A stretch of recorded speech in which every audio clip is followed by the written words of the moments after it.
Hi friends, எல்லோரும் எப்படி இருக்கீங்க? இப்போ தான் என் வீடியோவை ஃபஸ்ட் டைமாக பார்க்குறீங்கன்னா சப்ஸ்கிரைப் பண்ணிவிட்டு பாருங்கள். நான் போடுற எல்லா வீடியோஸும் கண்டிப்பாக உங்கள் எல்லாருக்கும் யூஸ்ஃபுல்லாக இருக்கும். இந்த வீடியோ ரொம்ப முக்கியமான வீடியோ, அதனால் ஸ்கிப் பண்ணாமல் பாருங்கள்.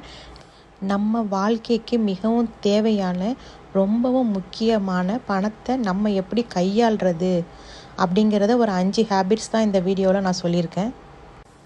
இதில் ஃபஸ்ட்டு ஸ்டெப் பார்த்திங்கன்னா மணி மேனேஜ்மெண்ட்டுனா என்ன அப்படின்னு கேட்டோன்னா, சில பேருக்கு பார்த்திங்கன்னா பணம் எங்கேருந்து வருது, அதை எங்கே செலவு பண்ணுறோம், வரதும் தெரியாது போகிறதும் தெரியாது. அப்படி இருக்கிறவங்கள்ட்ட பணம் தங்கவே தங்காது. அதை முதல்ல நல்லா புரிஞ்சிக்கிட்டு அதுக்கு மரியாதை கொடுங்க.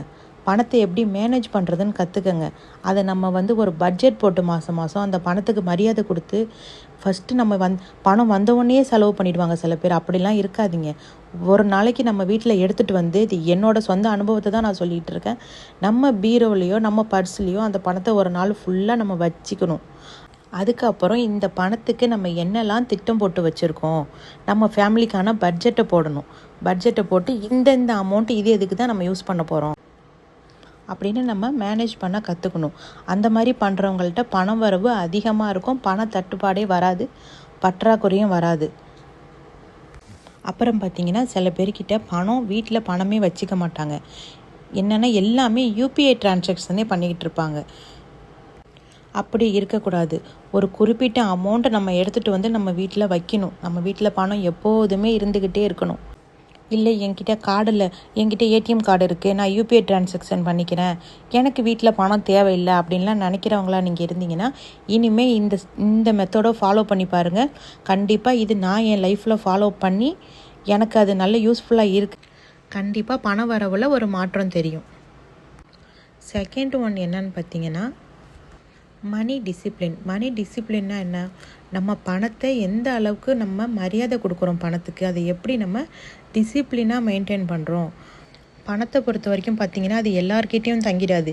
சில பேர் நிறைய சம்பாதிப்பாங்க, ஆனால் அவங்கக்கிட்ட பணம் பார்த்திங்கன்னா எப்போதுமே பற்றாக்குறையாகவே இருக்கும். ஏன்னா அது என்னென்னா பணத்துக்கு ஒரு மரியாதை கொடுக்காமல் இருக்கிறது. சில பேர் அப்படியே மடக்கி தூக்கி வைப்பாங்க, சுருட்டி தூக்கி வைப்பாங்க. இல்லை பணம் ஒரு இடத்துல போய் ஒரு பொருள் வாங்கிட்டு பாக்கி சேஞ்சு கொடுத்தாங்கன்னா அதை தூக்கி அங்கே போடுவாங்க, இங்கே போடுவாங்க. அப்படிலாம் இருக்கக்கூடாது. பணத்தை டிசிப்ளினாக மெயின்டைன் பண்ணணும். முடிஞ்ச வரைக்கும் பணத்தை மடக்காமல் ஒரு வேலட்டோ ஒரு பர்ஸ்லேயோ வச்சு பழகுங்க.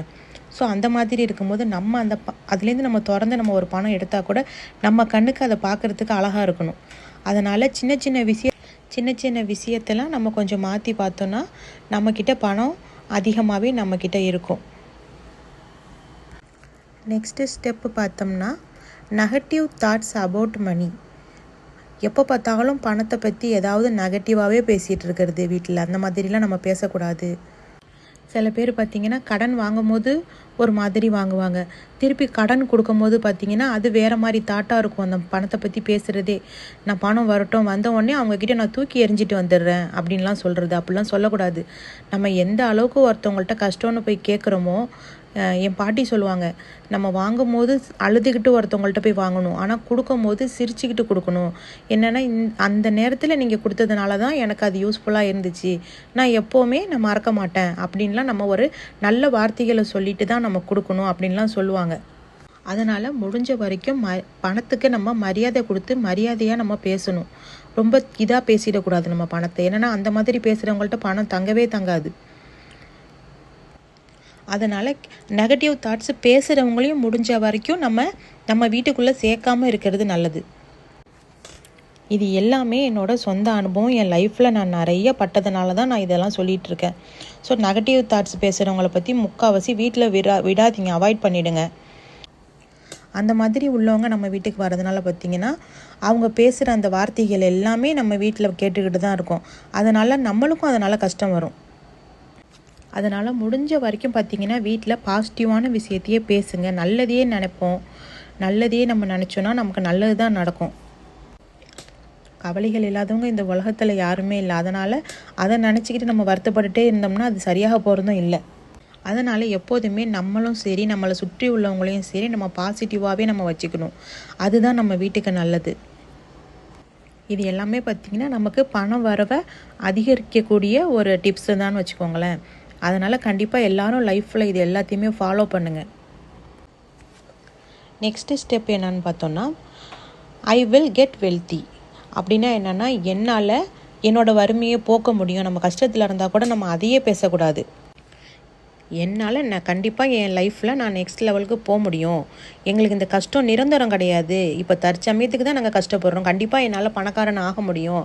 நான் 4 பேருக்கு உதவ முடியும். அப்படின்லாம் நீங்கள் உங்கள் மைண்டில் நீங்கள் செட் பண்ணிக்கணும். நீங்கள் அதை பற்றி நீங்கள் நிறையா பேசணும். அதை விட்டுட்டு நீங்கள் சோர்வாக இருந்துகிட்டே இருக்கக்கூடாது. எப்போ பார்த்தாலும் நிறைய ப்ரே பண்ணுங்கள். உங்களோட நம்பிக்கை, உங்களோட மத நம்பிக்கை எதுவோ அதை நீங்கள் ஃபாலோ பண்ணுங்கள். நீங்கள் நிறைய ப்ரே பண்ணி நீங்கள் கேளுங்க. நாங்கள் வெல்த்தியாக ஆகணும் அப்படின்லாம் நீங்கள் கேட்குறது கண்டிப்பாக அது நடக்கும். நம்ம கேட்டால் தான் நடக்கும். நம்மளே மனசுக்குள்ளே வச்சுக்கிட்டு இருந்தால் அது நடக்காது. நம்ம வாய் விட்டு நம்ம நிறைய ப்ரே பண்ணி கேட்கணும்.